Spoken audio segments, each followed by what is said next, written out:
In this quick video, I'm going to show you how you can set up your SMPP, Twilio, or SIM card phone with SMS-iT. So first things first, when you're logged in, on the left-hand rail, you're going to see something that says Get Started.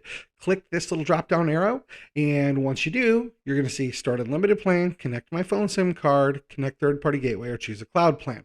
If you click Start Unlimited Plan, this will open it up, and that's if you've bought the AppSumo Unlimited plan.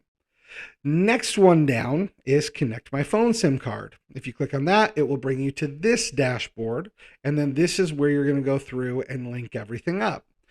If we go back to the decentralized dashboard here under Get Started, we have the SMPP Connect Third-Party Gateway Providers option.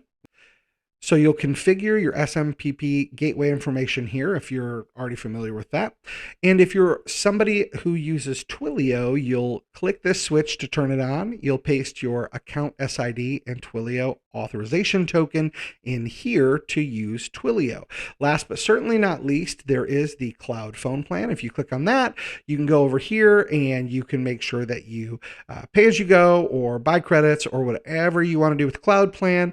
But that's how easy it is to get started with SMS-iT under the Get Started tab to set up the plan that works best for you. Thanks for watching. We'll see you on the next one.